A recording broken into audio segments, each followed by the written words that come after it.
Naratif khas masih lagi memberikan sorotan terhadap pasca belanjawan peruntukan yang diberikan kepada setiap kementerian. Bagaimanakah belanjawan itu akan dimanfaatkan untuk kesejahteraan rakyat selaras dengan agenda Malaysia Madani, dan setiap satu kementerian itu kita melihat peningkatan kementerian yang kita berikan suluhan spesifiknya pada malam ini juga melihatkan peningkatan dalam peruntukan meski agak kecil berbanding yang lain, namun ia merupakan antara kementerian yang penting dalam fokus menyejahterakan kehidupan rakyat. Untuk tujuan perbincangan ini secara langsung menemani saya di studio adalah Yang Berhormat Datuk Seri Saifuddin Nasution Ismail, Menteri Dalam Negeri. Datuk Seri, Assalamualaikum, selamat datang. Assalamualaikum warahmatullahi. Terima kasih banyak RTM. Ya, dan selalunya sebelum ini kita Datuk Seri tampil untuk melihat isu.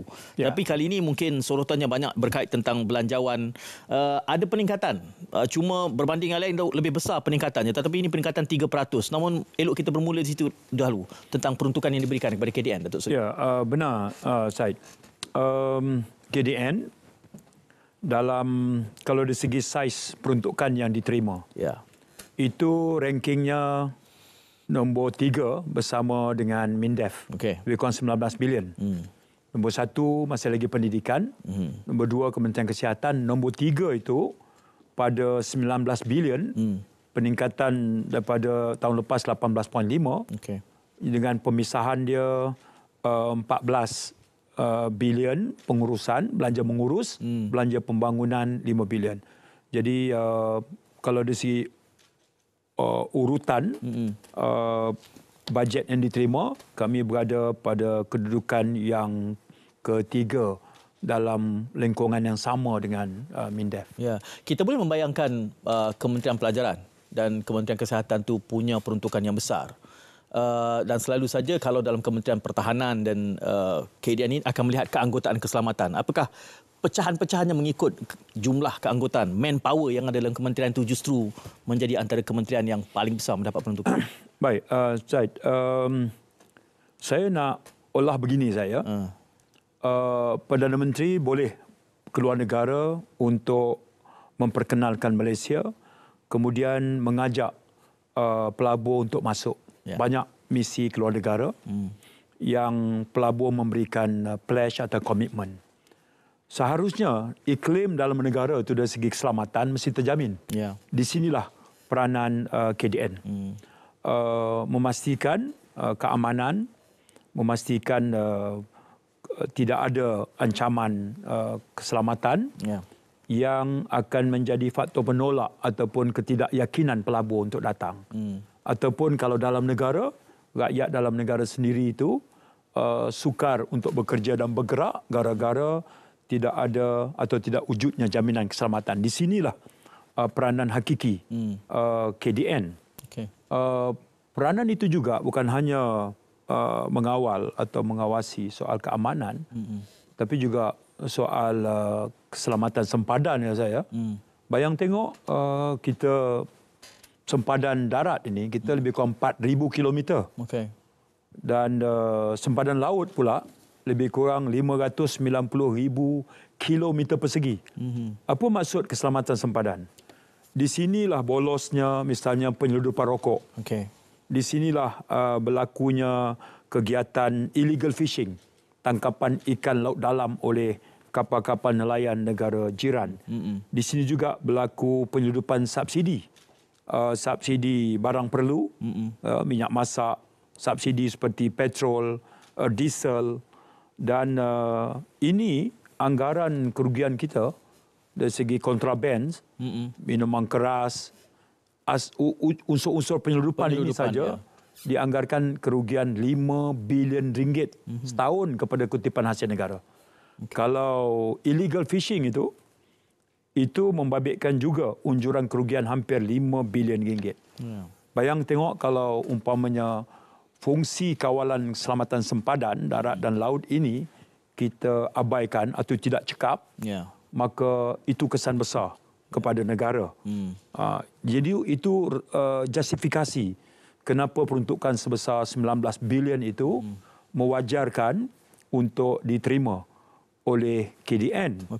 Pada masa yang sama, komponen lain yang penting dari segi tugas hakiki ini juga adalah dalam menguruskan aspek pekerja asing misalnya. Benar, Kementerian Sumber Manusia itu memberikan kelulusan dari segi kuota. Tapi urusan lain itu sebahagian besarnya adalah di bawah KDN. Dan pengurusan pekerja asing, Zaid, bila dia bekerja, dia dapat upah, dia dapat gaji. Dia hantar balik duit ke negara dia. Itu kalau Persatuan Majikan, dia unjurkan penghantaran wang daripada pekerja asing saja. Itu sebesar 34 bilion ringgit. Okay. Ini juga kalau kita tak uruskan pekerja asing ini dengan kemas, dengan sistematik, dengan tertib, dengan kepatuhan terhadap undang-undang, itu juga memberi kesan besar kepada negara. Datuk Seri, kita melihat fungsi umum KDN itu meluas. Datuk Seri ada menyebut soal warga asing. Datuk Seri juga ada menyebut soal elemen berkait tentang persempadanan. Kalau boleh kita melihat teras-terasnya itu satu persatu. Ada berapa teras yang harus dilengkapi untuk dijamin disebut tadi soal kesejahteraan dan keamanan itu? Boleh kita lihat? Baik, terima kasih Said. Adanya KDN dengan kuasanya dikawal oleh 51 akta. Okey. Ya, dalam KDN ini, dalam dia berfungsi, dia mengguna pakai 51 akta. Banyak akta dalam negara kita, saya Parlimen luluskan ni, sejak wujudnya Parlimen. Berapa semua ada gambarannya? Semua ada 848 akta. Okey. Yang kita ingat akta perikanan, ya, akta pendidikan, akta universiti, akta polis. Tapi sebenarnya 848. KDN saja sebanyak 51. Baik. Jadi bagus soalan saya itu kerana nak bagi orang mudah faham, sebenarnya ada beberapa teras utama, sekurang-kurangnya 7 sekurang-kurangnya. Okay. Teras yang pertama adalah pengukuhan keselamatan dan juga ketenteraman awam. Ini soal public order. Okay. Ya, itu satu. Teras yang kedua adalah pengurusan tahanan. Bagi kita ada jabatan penjara. Yeah. Kita juga ada jabatan immigration dengan depo immigration. Penting kita belanja hampir 900 juta setahun. Betul. Bagi kita ada 80,000 penghuni penjara. Itu kita ada 19 depo immigration. Sekarang ni ada 13,000 yang kita beroperasi. Ya. Bila kita buat operasi, mereka tak cukup dokumen atau masuk secara tidak sah, kita tempatkan. Sementara negara mereka tu kita bagi tahu dan mereka siapkan travel document untuk hantar balik. So teras yang kedua adalah pengurusan tahanan. Yang ketiga adalah kawalan sempadan dan maritime serta pintu masuk negara. Kita ada 141 pintu masuk negara yang diwartakan. Okay. Tak kira jalan tikus. Jalan tikus kita tak mau anggap. Kita tahu ada. Jalan tikus ni, Zaid, takrifnya adalah jalan yang tak pernah diwartakan oleh negara kita. Okay. Dan tidak pernah diwartakan oleh negara jiran kita. Itu istilahnya jalan tikus. Okay. Tak termasuk yang itu. Kita ada 141. Yang kita tahu KLIA 1, KLIA 2, kita ada Tambak Johor, Tuas, kita ada Pulau Pinang, Kota Kinabalu, tapi kita ada 141. Sekaligus menjadikan tanggungjawab kawalan sempadan ini penting. Kalau dia bolos, di situlah penyeludupan senjata, penyeludupan dadah, segala macam, ya, jalan darat. Komponen yang keempat saya adalah hal ehwal pengurusan warga asing. Kita ada soal pekerja asing tadi, tapi pengurusan refugees atau pelarian pun ada juga komponen itu pada KDN. Ya, pendatang asing tanpa izin, ya, pekerja asing satu bab, pendatang asing tanpa izin satu bab. Ada juga komponen soal pelarian juga ada. Baik, itu sudah teras yang keempat saya. Teras yang kelima kita adalah kita ada AADK, Agensi Anti Dadah. Bermaksud teras yang kita namakan pemulihan dan pencegahan dadah. AADK ni ada 30 lebih, dia punya pusat pemulihan dia. Dan dia menerima hampir 500 juta peruntukan. Dan ini penting, ya, sebab kalau semua berjalan ikut jadual dalam masa terdekat, kita akan pindah pula akta penagih dadah, kawalan dan rawatan, ya, pemulihan dan rawatan. Maksudnya kalau bagi kes di mana orang yang memasukkan dadah dalam badan, dia bukan penagih tegar. Yang ini kalau ikut undang-undang sekarang, polis tangkap, buka kertas siasatan, dakwa di mahkamah, sabit, masuk penjara. Penjara jadi sesak. Jadi ikhtiar kami sekarang adalah kami nak pindah akta penagih dadah ini Kemudian kalau sekadar kesalahan memasukkan dadah dalam badan, dia terus dihantar ke pusat pemulihan. Tidak lagi dalam penjara. Ini game changer dari segi mengurangkan. Jadi fungsi pemulihan dan pencegahan dadah ini penting. Teras yang keenam adalah kita juga ada pendaftar pertubuhan di bawah, dan juga jabatan pendaftaran. Anak lahir, jabatan pendaftaran. Pendaftaran nikah kahwin untuk bukan Islam, ya, civil marriage ni, jabatan kematian. Itu pun jabatan pendaftaran, ya. Jadi jabatan pendaftaran ni dia merupakan jabatan yang kaya dengan data.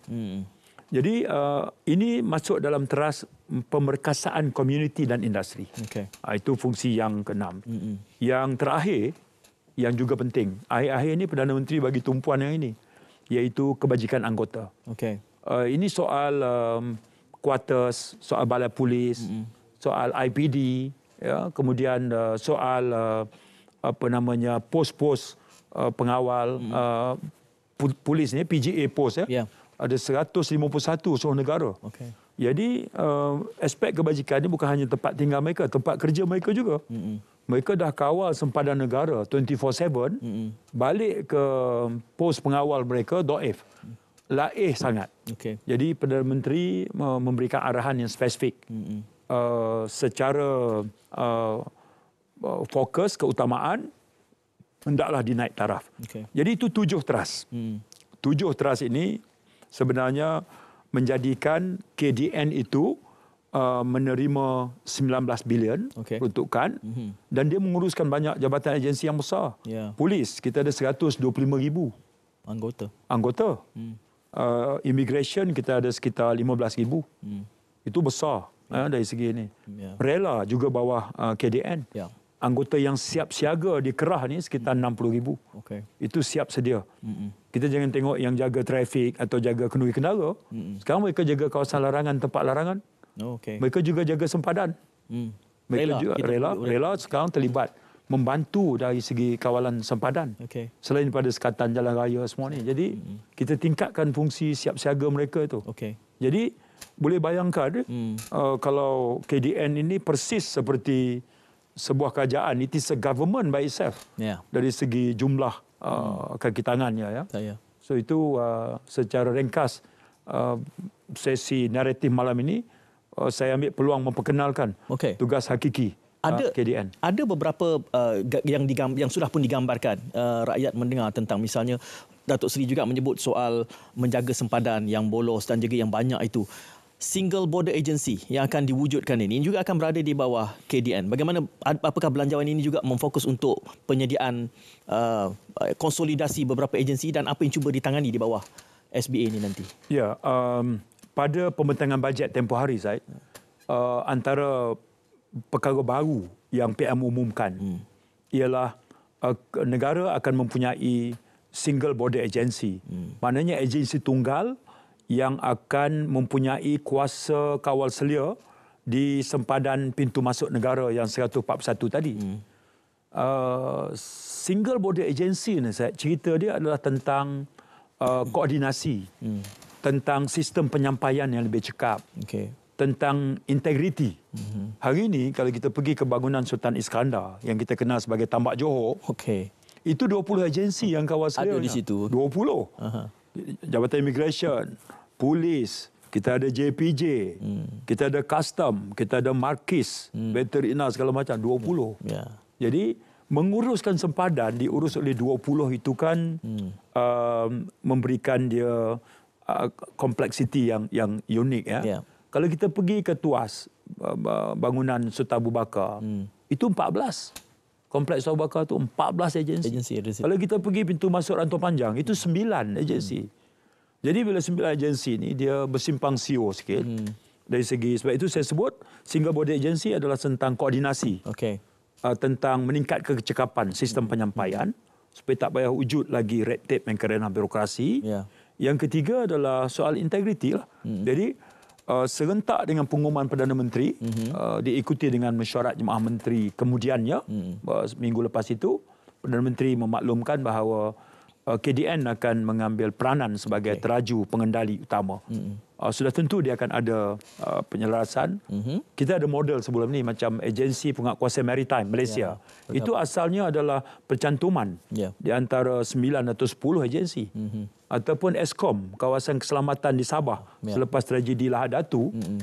Eskom wujud sebagai macam single agensi juga. Ada komponen pelbagai agensi keselamatan dan kita ada struktur organisasi dia yang mengawal lebih kurang 8 daerah di Sabah. Dah 10 tahun dah. Jadi single border agency di pintu masuk sempadan negara 141 itu adalah persis seperti corak itu. Okey, untuk mencapai kecekapan dan juga hasil, kita akan memperdalamkan lagi tentang ini dan juga mungkin elemen teknologi yang harusnya diperkenalkan. Jadi teruskan kesihatan anda bersama kami dalam naratif khas. Kita berjadah terlebih dahulu.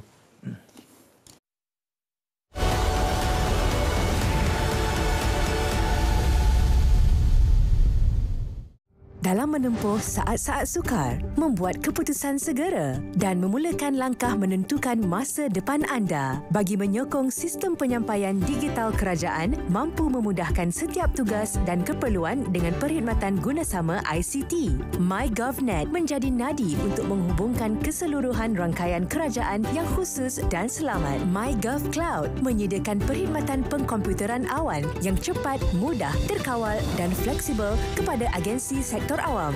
MyGPKI pula menyediakan perkhidmatan berasaskan keselamatan ICT agar transaksi kerajaan dilaksanakan dengan lebih selamat dan berkesan. Untuk perkhidmatan komunikasi dan kolaboratif bersepadu, kami sediakan melalui MyGov UC. Di mana sahaja, perkhidmatan gunasama ICT memacu transformasi sistem digital kerajaan untuk manfaat kepada rakyat. Kerana kami adalah mampu. Dan kita harus sampaikan kepada kawan-kawan kita, baik orang Islam atau orang Cina atau India, Sabah atau Sarawak, isu ini isu bersama. Sampai ke mana mereka. Mengapa kita suarakan dengan begitu lantang? Kerana orang mati dibunuh, anak-anak kecil dibunuh, wanita dibunuh, rumah dibedil, dimusnahkan, rumah sakit dirobohkan. Mana mungkin kita bicara dengan aman dan tenang? Saya dikritik sekarang. Mula diserang oleh beberapa kalangan Eropah, Amerika Syarikat dan tentunya Israel. Saya beritahu, selagi saya diberi mandat oleh rakyat, saya tidak terima ugutan itu. Kita lawan tetap. Kami tahu, don't ever think of threatening us. Malaysia is a fiercely independent country. We decide what is right. We understand the meaning of freedom. We are with the Palestinian people in their struggle. Yesterday, today, and tomorrow, inshallah.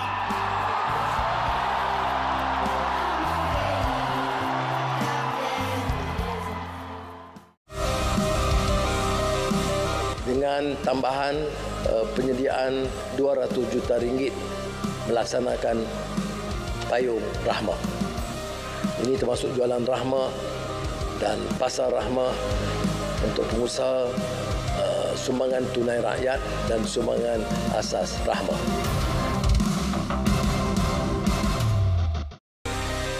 Kementerian Pertahanan diperuntukkan 19.7 bilion ringgit. Ini peningkatan daripada tahun sebelumnya kerana kurang keupayaan kita memperbaiki dan membeli keperluan pertahanan yang mendesak. Begitu juga Kementerian Dalam Negeri diberi peruntukan 19 bilion ringgit, satu penambahan 500 juta ketimbang 2023.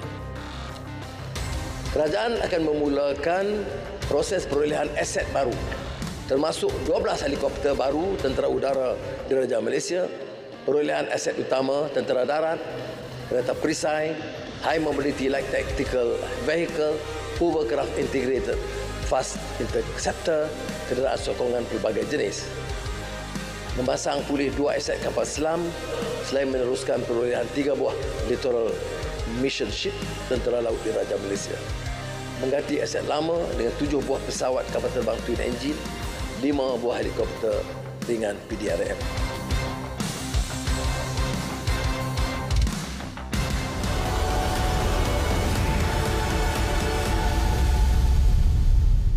Naratif khas pada malam ini langsung bersama Yang Berhormat Datuk Seri Saifuddin Nasution Ismail, Menteri Dalam Negeri. Kita memberikan suluhan kepada belanjawan 2024 ini yang berkait dengan Kementerian Dalam Negeri ini. Di awal kita menghujahkan tadi Datuk Seri tentang bagaimana 19 bilion sama, tak banyak bezanya antara KDN dan juga Kementerian Pertahanan, adalah tier kedua terbanyak selepas Kementerian Kesihatan dan Kementerian Pendidikan, menggambarkan pentingnya kementerian ini untuk menjamin keselamatan negara, kerana dengan kestabilan, keamanan, kesejahteraan itulah memungkinkan kita untuk melonjakkan lagi ekonomi. Kemudian kita mengulas tentang 7 fungsi utama: menjaga sempadan pun ia, keanggotaan pun ia, dadah ia, menjaga tahanan warga asing pun ia. Jadi banyak itu sehinggalah kita membicarakan tentang single border agency yang bakal kita miliki nanti.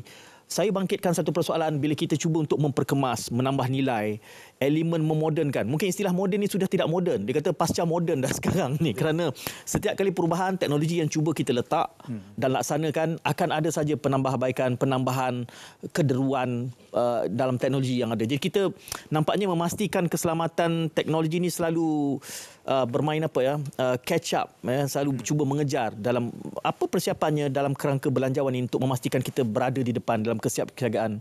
Kerana scam cyber ni pun bunyinya semakin banyak berlaku setiap hari, Datuk Seri. Betul. Ada 2 perkara ya, Syed, dalam soalan tadi. Pertama adalah bercakap tentang mengawal keselamatan, khususnya di sempadan ini. Dia tak memadai dengan bina pagar, letak pos pengawal keselamatan. Pengawal keselamatan sajalah. Atau rondaan, begitu saja. Dia harus disertai dengan peredaran masa, peredaran zaman, teknologi dan segala macam. Ya.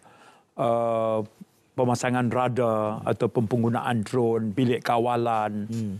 Itu semua adalah langkah-langkah ke depan yang sentiasa dalam tumpuan dan perhatian KDN. Dengan zaman yang berubah, pelakuan jenayah juga sudah jauh lebih complicated, lebih kompleks sifatnya. Misalnya saya, dalam kadar 4-5 tahun dulu, saya diberi taklimat oleh bahagian jenayah Bukit Aman. Hampir tak ada dalam radar polis khusus untuk membanteras jenayah jenis penipuan scam ni. Sama ada penipuan kewangan ataupun penipuan pekerjaan. Itu saya diberi taklimat 4-5 tahun dulu tak ada. Tak wujud scam itu. Penipuan scam pekerjaan ini misalnya, angka itu terus meningkat. Ya. Modus operandinya adalah ditawarkan pekerjaan dengan upah lumayan, bayar dalam US dollar, bekerja di luar negara, untuk sampai ke sana diberikan tiket, dijamin tempat tinggal dan diberi gambaran kerja yang mudah dengan upah lumayan. Jadi sebahagian daripada rakyat negara kita ni tertarik dan mereka sampai. Bila sampai di sana, dia tidak, cerita dia adalah indah, tidak seindah kabar. Ya, itu yang berlaku. Akibatnya terperangkap. Dan bila hal itu diterima aduannya, sama ada melalui keluarga, melalui pertubuhan NGOs yang membawa tema ini, fungsi ini sampai kepada pasukan polis. Apa yang kita buat adalah kita uruskan operasi menyelamat. Sama ada melalui kerjasama kita Wisma Putra dengan kedutaan negara yang berkenaan, ataupun di peringkat kita ASEAN Nepal, polis to polis. Kita guna semua ikhtiar. Misi akhir kita menyelamatkan mereka ini. Istilahnya kita utamakan the right to return. Kita tak ambil kira lah soal mereka dah terpedaya dan sebagainya, itu cerita kemudian. Kita bawa balik mereka dulu. Dan apabila kita bawa balik mereka, pasukan polis kita ni di Bukit Aman tu, dia bahagian jenayah ni, dia ada satu yang mereka kalau aktanya dipanggil ATIPSOM lah, Anti Trafficking in Person. Okey. Ini kita dah ada pasukan task force kat situ. Khusus untuk itu aja.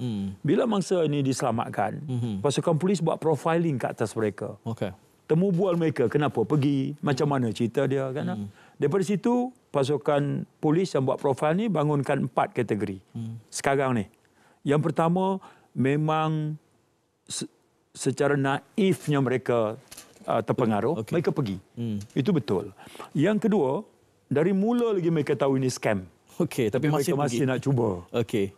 Yang ketiga, mereka tak ada kena-mengena dengan scam pun. Mereka pergi secara sukarela. Tujuannya nak berjudi di luar negara. Kalah, pinjam, alung dan segala macam. Okey. Tak boleh balik. Mereka hubungi kedutaan kita, hubungi polis. Kita masih pergi selamatkan. Itu kategori yang ketiga ni tak ada kena-mengena dengan scam. Tapi kita selamatkan dalam misi seolah-olah mereka mangsa scam. Yang keempat adalah betul-betul mangsa. Kita selamatkan bawa balik. Dia pergi pula. Dia juga. Dan ini bila profiling ini dibuat, kita kata kita kena tingkatkan kempen kesedaran. Menerangkan kepada rakyat negara kita supaya berhati-hati. Itu jenayah, itu kita panggil penipuan pekerjaan. Di satu sisi lagi adalah penipuan kewangan. Yang itu yang Perdana Menteri umumkan baru ni, peruntukan 20 juta kepada Pusat Respons Scam Kebangsaan. Dalam bahasa Inggeris dipanggil National Scam Response Center. Dan ini adalah menggabungkan polis di Raja Malaysia, menggabungkan Bank Negara, menggabungkan Suruhanjaya Komunikasi dan Multimedia, dan ikut serta juga adalah Pusat Pencegahan Jenayah Kewangan Nasional. Dalam bahasa Inggeris National Anti-Financial Crime Center. Jadi digabungkan semua ini. Kenapa? Kerana penipuan kewangan ini, scam kewangan ini, baru ni dalam kabinet dibentangkan laporan oleh Majlis Sosial Negara. Tahun ini saja, tahun 2023, berdasar kepada kes yang diadu, unjuran kerugian adalah sebanyak 1.2 bilion ringgit. Ini menjadikan pasukan jenayah komersial Bukit Aman menjadi sangat sibuk. Jadi dengan kekuatan lebih kurang 2,700 anggota sekarang, ternyata ini ancaman baru. Jadi peluang ini, bersiaran seperti ini, platform yang disediakan RTM, benar-benar saya nak ambil peluang untuk mengingatkan. Hari-hari di dalam media dilaporkan. Bagaimana mangsa seorang pesara kerajaan, kadang golongan profesional, ada doktor, ada peguam. Semua ni. Jadi mereka ni kreatif. Dan kita kena lebih berjaga-jaga. Datuk Seri bila mendengar gambaran daripada Datuk Seri termasuk mereka yang tahu scam, pergi juga.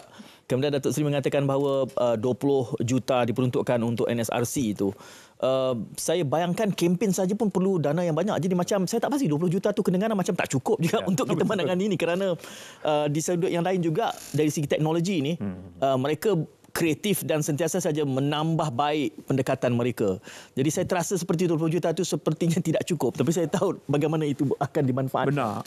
NSRC ini lebih kepada fungsi koordinasi. Sebab di situ sebenarnya bila saya sebut agensi-agensi yang terlibat, dia lebih kepada menghimpunkan kepakaran. Bank Negara ada kepakaran dia, polis, bahagian komersial ada kepakaran dia. Suruhanjaya Komunikasi Multimedia, begitu juga dengan Anti-Financial Center. Kita himpunkan dulu kepakaran. Kemudian tekad kita adalah nak banteras penipuan kewangan. Betul, dana ini relatifnya, kalau secara idealnya, kalau saya ditanya, sudah tentu kita mengharapkan dana lebih besar. Tapi dalam keterbatasan itu, tekad kita adalah untuk bersungguh-sungguh memanfaatkan semua platform untuk menghebahkan tentang ancaman jenayah jenis baru ini. Ini bukan soal curi kereta, curi motosikal, pecah rumah, biasa lagi ni. Ini dah semakin canggih. Dan ini sebenarnya, kalau untuk makluman Tuan Syed, di Malaysia ni setiap bulan kita terima 395,000 report polis di seluruh negara. Hampir setengah juta. 395 kalau kita genapkan 400,000, bermaksud 4 kali 12, kita terima hampir 4.8 juta aduan tu. Bayang tengok Sebenarnya saya tak buat aduan, beberapa panggilan tu saya tak buat aduan tu. Kadang dia lebih lagi banyak. Itu yang dia adu. 395,000 purata. Tinggi tu. Itu satu tunjukkan keyakinan rakyat kepada agensi penguatkuasa terbesar di negara kita, pasukan polis. Saya sebut tadi dengan kekuatan bahagian jenayah komersial Bukit Aman ni 2.7. Tapi saya letak keyakinan yang tinggi. Mereka ni punya kepakaran yang pelbagai sesuai dengan ancaman semasa ni. Tidak syak lagi. Mereka sentiasa meningkatkan keupayaan capacity building mereka melalui program latihan dalam dan luar negara, perkongsian maklumat, perisikan dan sebagainya. Itu mereka bertindak secara sangat profesional bab itu.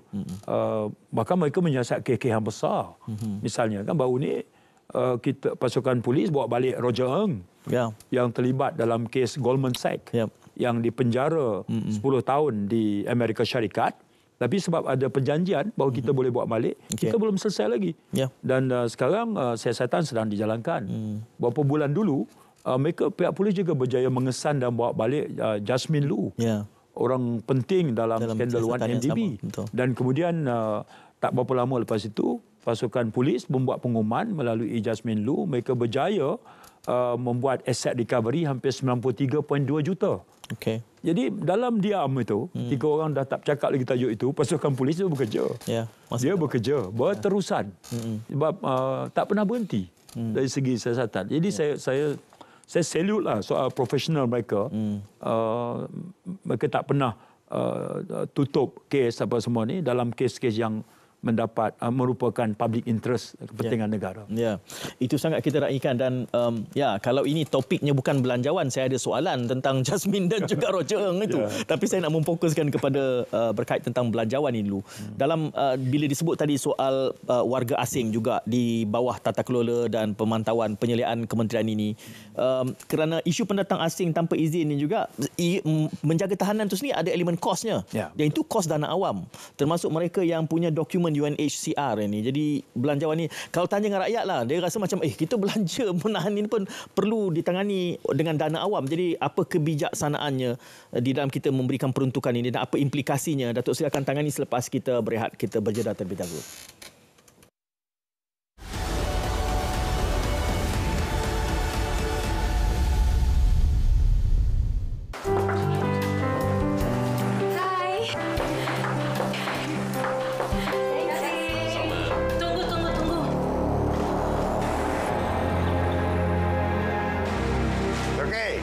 Tanya itu beras baru siam tu berapa harga sekarang?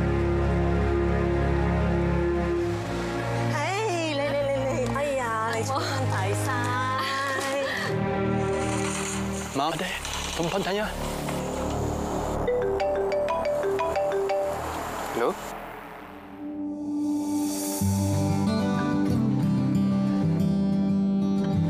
Cik. Ya, hantar ni dulu Tak apa. Uncle lah. Uncle, tadi Uncle tuntut apa? Sorry, Uncle. Saya nak pergi depan ni. Ayah ini depan saja. Mari. Uncle ikut saya. Minta maaf. Tak apa. Terima kasih banyak. Okey ya.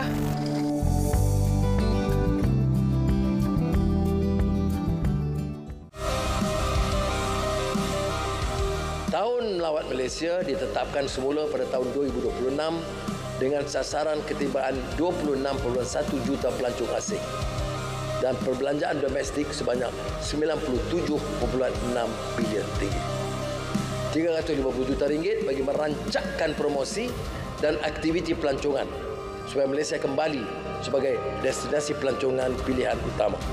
Ini termasuk kempen Melawat Malaysia, kerjasama industri dan aktiviti promosi, pengenjoran acara pelancongan, bantuan kepada lebih 200 penggiat kebudayaan yang menganjurkan aktiviti seni dan budaya, geran padanan penerbangan charter dan dana kepada Pusat Pelancongan Islam ITC untuk membangun industri pelancongan mesra Muslim di Malaysia.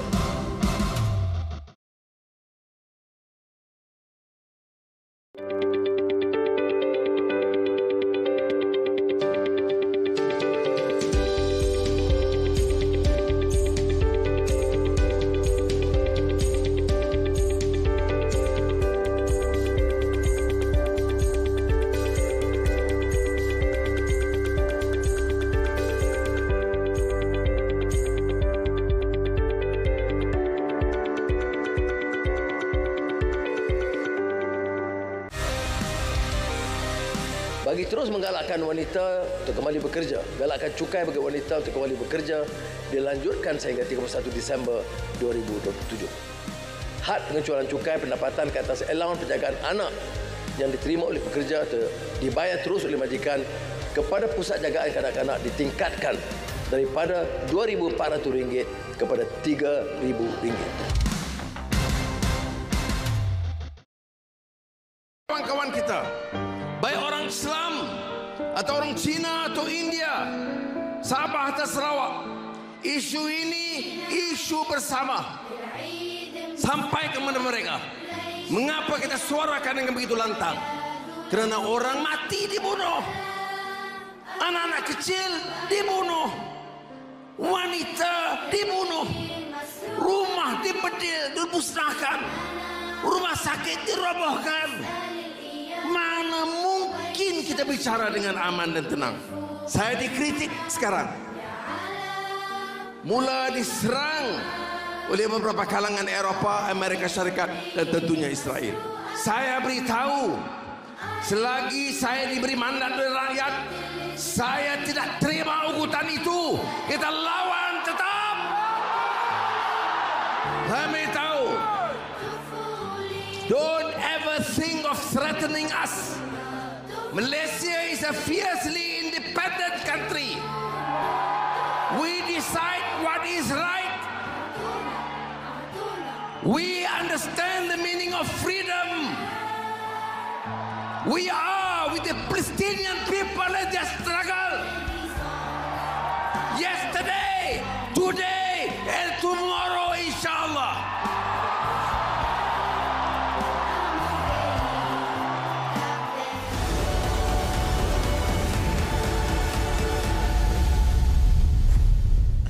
Bersama Yang Berhormat Datuk Seri Saifuddin Nasution Ismail, Menteri Dalam Negeri. Sebelum kita berjeda tadi, kita bercakap soal scam yang semakin berleluasa. 5 tahun dahulu digambarkan tak ada pun isu job scam, jenayah commercial cyber ini tidak ada, dan ia merupakan, sebab saya bangkitkan tadi, kempennya saja perlu diperhebatkan. Datuk Seri menggambarkan antara mangsanya mereka yang profesional, doktor. Ya. Jadi bukan kaling-kaling itu orang jadi mangsa. Bayangkan orang yang biasa-biasa macam saya, macam kami ini lagi mudah terpedaya. Tapi itu saya terasa macam 20 juta tu untuk NSRC, kempennya saja, kempen ini saja perlukan dana. Itu saya, Datuk Seri kena cungkil lah di mana-mana. Mungkin RTM juga perlu bantu untuk kempen kesedaran ini. Tetapi bila satu elemen soal pengawalan pendatang asing khususnya tanpa izin, dan juga mereka yang punya dokumen UNHCR ini, dalam kalangan rakyat, ini juga adalah kos yang menggunakan dana awam. Jadi bagaimana belanjawan ini, kebijaksanaannya untuk mengimbangi, bahawa ia masih menjadi ancaman, ia perlu diuruskan. Tetapi di waktu yang sama orang tengok kita pun ada isu yang immediate harus ditangani, tapi ini juga perkara yang harus kita bereskan di peringkat KDN. Datuk Seri. Baik, terima kasih Tuan Syed. Keberadaan warga asing di negara kita, dia ada pelbagai kategori. Dia masuk sebagai pekerja asing yang memegang pas lawatan kerja sementara kerana memenuhi keperluan tenaga kerja sektor ekonomi yang kritikal di negara kita. Peladangan, pertanian, perkilangan, perkhidmatan, ya, semua ni, pembinaan. Jadi apabila tahap pendidikan rakyat di negara kita semakin meningkat, jadi memilih pekerjaan dalam kategori 3D ni, dia kurang mendapat perhatian rakyat negara kita. Itu keadaan yang kita kena akui. Perubahan status sosial, peningkatan tahap pendidikan. Jadi rakyat Malaysia ini merasakan mereka tidak lagi mau terlibat. Jadi sedangkan sektor ekonomi ini terus memerlukan tenaga. Kalau tidak, kelapa sawit tak boleh dipetik. Tiap-tiap 2 minggu kena petik sawit. Dan negara kita ekonomi bergantung kepada sawit. Antara penyumbang terbesar. Crude palm oil ini hampir 21 juta tan setahun. Tak boleh kita dapat kalau kita tak dapat hasilkan. Jadi perlu pekerja untuk petik buah misalnya. Jadi kategori pertama warga asing ni yang bekerja. Dan kita ada 1.8 juta sekarang ni pekerja asing sekarang di negara kita. Yang kedua adalah dia masuk aja. Dia tarafnya sebagai pendatang asing tanpa izin. Dia masuk dengan semua laluan pintu masuk yang bolos, terlepas daripada kawalan pasukan keselamatan. Jadi mereka berada di sini. Ini kalau kita buat serbuan, misalnya pasukan penguatkuasa Jabatan Imigresen buat serbuan, mereka akan berakhir di depo imigresen. Ya. Buat masa sekarang kita ada 13,000 kat dalam sana. Termasuk 1,000 kanak-kanak bawah 18 tahun ke bawah ni, termasuk yang umur berapa hari pun ada. Ini satu perkara lain. Baik. Yang ketiga adalah mereka yang kita namakan pelarian. Selagi region kita, wilayah kita ni wujud konflik di negara sumber mereka, dia akan menjadi push factor. Dan mereka memilih Malaysia sebagai hub transit. Apalagi di Malaysia ada UNHCR yang keberadaan dia nun masa Perang Vietnam. Jadi fungsi dia daftar pelarian, kemudian mereka menguruskan penempatan negara ketiga. Sebab itu mereka masih ada di sini. Jadi kategori keempat ni yang kerja yang belajar, masuk sebagai pelajar, bekerja di pejabat diplomat, itu jangan kira lah. Itu tak ada isu apa-apa. Baik. Mari kita tumpukan pada pelarian. Berapa jumlahnya? UNHCR daftar dengan pemberian kad yang Tuan Syed sebut tadi, lebih kurang 189,000. Dengan sebahagian besarnya adalah Rohingyas. Kita fahamlah puncanya. Baik. UNHCR akan terus mengusahakan penempatan negara ketiga. Tapi itu kan mengambil masa. Hakikatnya mereka berada di sini. Okey. Bersama juga dengan pendatang asing, mereka ada di sini. Ataupun yang pas lawatan kerja, tamat tempoh mereka tak balik. Itu namanya overstay. Kita akan terus kuatkuasakan undang-undang. Overstay compound. Ataupun kita hantar balik. Kita bawa kes ke mahkamah, berakhir di penjara. Habis penjara, masuk depo imigresen, kita hantar balik. Itu berterusan kita buat. Jadi isu ini, perkara ini menimbulkan pelbagai implikasi. Yang pertama, ekonomi. Perdana Menteri anggarkan kategori semua yang saya sebut itu sebesar 3.5 juta. Pertama, mereka sakit. Hospital kita tak boleh tolak. Bila selesai rawatan, mereka tinggalkan bil yang tak berbayar. Jumlahnya tinggi. Tinggi. Saya sebelum ni lepas pandang langsung, tak berperasan. Sehinggalah saya diberitahu oleh ketua setiausaha saya yang betul-betul turun dan meneliti perkara ini, rupanya angkanya besar. Itu satu. Ya. Di satu sisi, doktor dan pegawai perubatan, dia ada charter dia, piagam dia. Dia mesti menyelamatkan nyawa. Jadi, kesan sampingannya mereka tinggalkan bil hospital tak berbayar. Dibayar dengan cukai rakyat negara kita. Yang kedua, mereka pergi ke stesen minyak, mereka masih isi RON 95 dengan harga subsidi RM2.05. Mereka beli minyak masak paket. Plastik. Plastik. Mereka menikmati subsidi maksudnya. Pada masa yang sama, mereka bekerja, upah yang mereka dapat mereka hantar balik. Remittance. Itu yang Persatuan Majikan unjurkan 34 bilion. Jadi ini bukan double jeopardy, triple jeopardy. Jadi hal ini yang kita uruskan sekarang adalah, ini penting. Di peringkat Majlis Keselamatan Negara yang saya ikut menganggotainya, penyelesaian secara komprehensif isu pelarian sahaja. Itu kita sekarang toying the idea of untuk memudah cara mereka ini. Hakikatnya mereka ada di sini. Mereka tak boleh dibiarkan memilih sendiri kat mana nak kerja. Di satu sisi, ladang perlukan pekerja. Sektor pembinaan perlukan pekerja. Sektor pertanian perlukan pekerja. Kita perlu mendapatkan angka pendaftaran yang kredibel dan kemudian diusahakan job matching. Proses ini harus diterangkan dengan baik kepada rakyat, supaya tak dilihat kita ini beri muka anak di rumah dibiarkan, kera di hutan disusukan. Dan itu menimbulkan sentimen. Kalau kita tengok di Pulau Pinang ada sentimen itu berlaku, walaupun isolated, tapi harus kita kawal perkara ini. Kita kena balance antara hakikat mereka dah ada di sini, enforcement terus dibuat, tapi pada masa sama kita nak kena seimbangkan antara tanggungjawab kemanusiaan. Di sebalik kita bukannya signatory kepada konvensyen mengenai status pelarian 1951.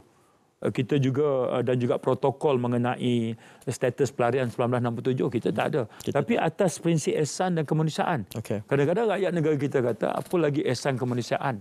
Saya teringat dalam sirah Nabi, hijrah pertama adalah ke Habasyah.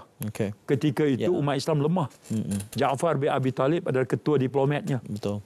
Diberi pelindungan oleh Raja Habasyah, seorang yang beragama Kristian. Jadi dari sudut perspektif sirahnya itu, kita diajar tentang nilai-nilai kemanusiaan. Kita kena seimbangkan juga dengan keadaan dalam negara kita. Jadi itu yang kita nak buat sekarang adalah kita bincang dengan UNHCR supaya perkongsian data itu, kalau kamu dah ada, sudi berkongsi dengan kita. Supaya kita boleh semak dan kemudian kita akan mempermudahkan dari sudut job matching dan sebagainya. Itu antara ikhtiar yang kita rencanakan. Apabila Datuk Seri menyebut soal toying with the idea itu, saya membayangkan bahawa cabaran menangani pendatang asing tanpa izin ini tidak unik hanya Malaysia. Bagaimana kita membandingkan dengan tindak tanduk negara-negara lain yang mungkin bermasalah yang sama? Ya, dalam lawatan saya ke Washington baru-baru ini, bertemu dengan ketua UNHCR. Dia kata, dia kongsi data dengan saya, seluruh dunia hari ini yang bertaraf pelarian, berstatus pelarian itu jumlahnya 350 juta. Ya. Maknanya dia fenomena global. Dia fenomena global. Saya dalam perjalanan pulang itu singgah ke Ankara, bertemu dengan Menteri Dalam Negeri dia, yang dulu pernah jadi mayor di Istanbul. Kemudian diangkat oleh Erdogan sebagai Menteri Dalam Negeri. Dan saya baru tahu bahawa kepakaran khususnya adalah menguruskan pelarian. Pelarian Syria, 1.45 juta. Depan dengan masalah yang besar. Depan dengan masalah besar. Rupanya kepakaran itu kepakaran Menteri Dalam Negeri. Sebab itu masa perbincangan dengan saya banyak bertukar maklumat dengan beliau.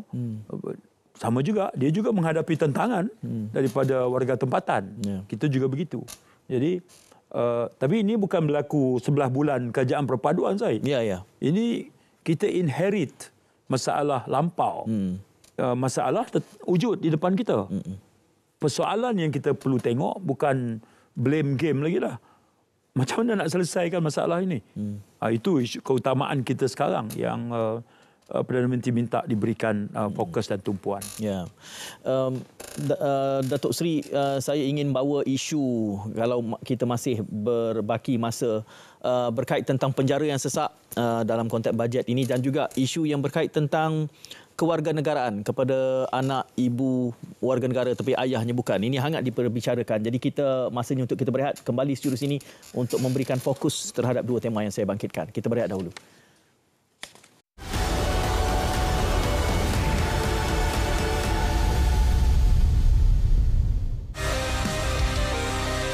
Kerajaan bersetuju untuk memberikan diskaun bayaran balik pinjaman PTPTN bermula 14 Oktober 2023 sehingga 31 Mac 2024. Pertama, diskaun 10% atas bagi hutang untuk penyelesaian penuh pinjaman. Diskaun 10% untuk bayaran sekurang-kurangnya 50% daripada baki hutang dalam sekali bayaran. Diskaun 15% untuk bayaran secara potongan gaji atau debit terus berjadual. Bermula Januari 2024, yuran bagi tujuan pendaftaran masuk ke Universiti Awam dihadkan untuk tidak melebihi RM1,500. Ini supaya selari dengan nilai pemberian wang pendahuluan pinjaman oleh PTPTN berjumlah RM1,500 kepada semua bakal pelajar baru yang layak.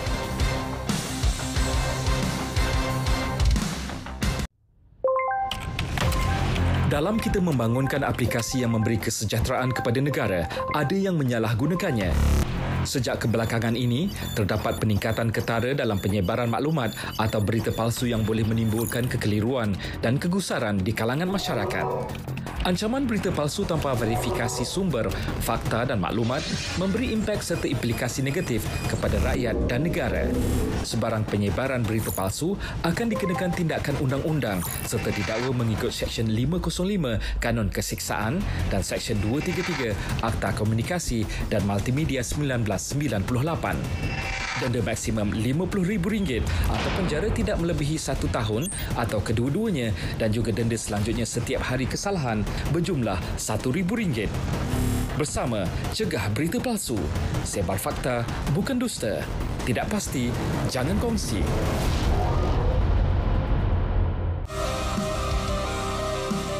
Kerajaan mengambil kira maklum balas yang diterima dan memberikan cukup masa kepada pembayar cukai. Maka kerajaan setuju menguatkuasakan e-invoice secara mandatory kepada pembayar cukai dengan pendapatan atau jualan tahunan melebihi RM100 juta mulai 1 Ogos 2024. Pembayar cukai mengikut kategori pendapatan selainnya akan dibuat secara berfasa dengan sasaran pelaksanaan menyeluruh mulai 1 Julai 2025. Nombor pengenalan cukai TIN akan diperluas penggunaannya untuk menyokong pelaksanaan e-invoice ini. Pematuhan cukai secara sukarela yang seterusnya bagi mengurangkan ketirisan hasil akan diberikan perhatian.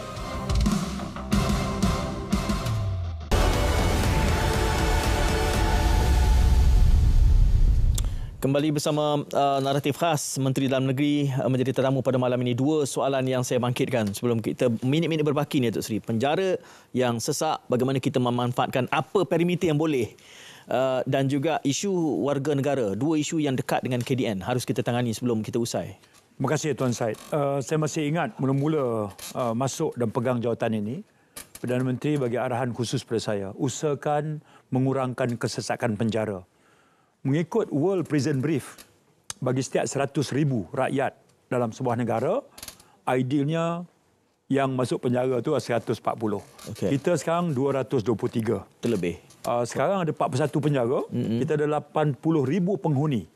So apa yang kita buat?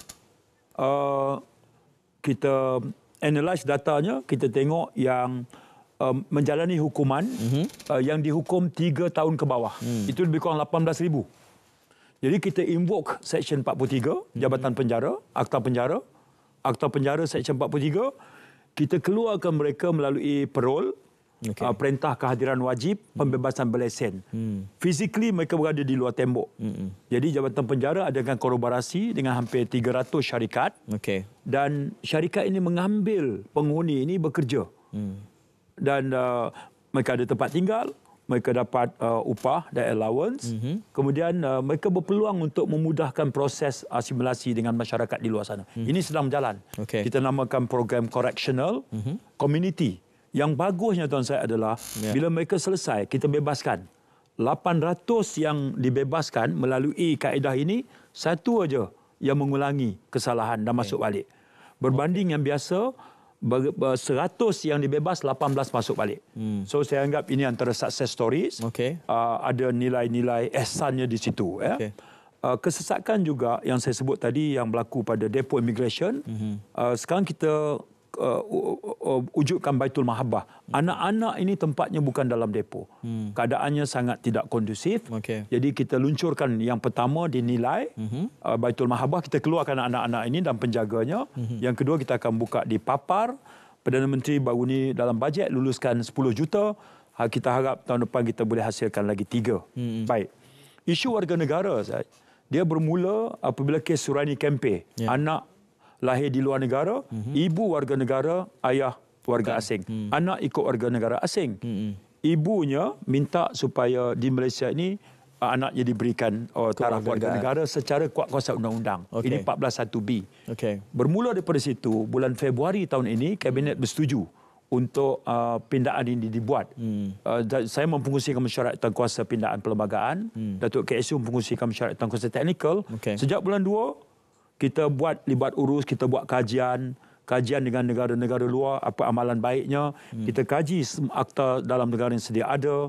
Kita kaji juga, kita libat uruskan dengan banyak stakeholders, termasuk NGO semua kita libat urus. Distinguished individual, Profesor Syak Faruqi dan sebagainya, semua saya temui. Parliamentary Select Committee, di bawah Yeo Bee Yin, di bawah William Leong, ahli parlimen Selayang, semua kita libat urus. Pembentangan ahli parlimen. Dan baru saja 26 bulan baru ni, kita istilahnya kita sembah taklimat cadangan pindaan itu kepada Majlis Raja-Raja. Alhamdulillah kita telah mendapat perkenaan Majlis Raja-Raja. What's next? Kita ada sesi parlimen sekarang yang akan berakhir pada hujung bulan ini. Dan yang seterusnya setelah kita selesai semua adalah saya harus membentangkan kertas kepada jemaah menteri. Jadi bergantung berapa cepat kita boleh uruskan perkara itu. Di samping Jabatan Pegawai Negara kena susun ayat-ayat dari segi yang namanya bil pindaan. Jadi kita akan uruskan daripada situ. Jadi sesi libat urus ini sehingga kita bentangkan kepada di parlimen. Kita terus membuka kepada cadangan dari sudut KDN dan pasukan kerja kami. Kami telah menghasilkan satu cadangan pindaan yang sangat komprehensif menjurus pelbagai perkara. Ini Datuk Seri menyebut ini melibatkan pindaan perlembagaan dan itu memerlukan 2/3. Ya, kita perlu sokongan 2/3. Betul. Perkara dalam Perlembagaan Persekutuan ni mengenai warga negara, dia ada perkara 14, perkara 15, perkara 16, perkara 19, perkara 30. Perkara 30 istilahnya waham. Waham dalam waham maknanya kalau namanya Cik Johan, spellingnya CHE itu ada koma. Kalau koma tu hilang, itu kelulusan dia itu ditangguh sebab waham. Dia kena saya itu. Sampai macam itu telitinya isu warga negara ni dicatatkan dalam Perlembagaan Persekutuan. Tapi dia juga ada akta-akta sokongan yang lain. Akta kelahiran, akta perkahwinan dan sebagainya. Jadi kita kena tengok secara menyeluruh. Tapi niat asal kita adalah pemberian warga negara ni, dia satu anugerah tertinggi. Rakyat yang mendapat warga negara itu ada tanggungjawab terhadap negara, negara ada tanggungjawab ke atas rakyat. Jadi dia ada 3 jalur. Yang pertama, dapat warga negara secara kuat kuasa undang-undang. Kedua, dapat warga negara secara pendaftaran. Ketiga, dapat warga negara secara naturalisasi. Jadi 3. Pindaan ini kekal 3 kaedah. Datuk Seri, terima kasih dan kalau kita boleh, Datuk Seri perlu hadir lagi beberapa persoalan yang bukan hanya berkait tentang bajet ini. Ingin juga saya tanyakan untuk manfaat penonton sekalian. Namun ini sudah menjadi kesempatan yang sangat berharga bagi kami. Terima kasih kerana kehadiran Datuk Seri dan terima kasih kepada semua penonton yang setia bersama kami selama 1 jam yang lalu. Kita jumpa lagi insya-Allah. Assalamualaikum. Salam muhibah.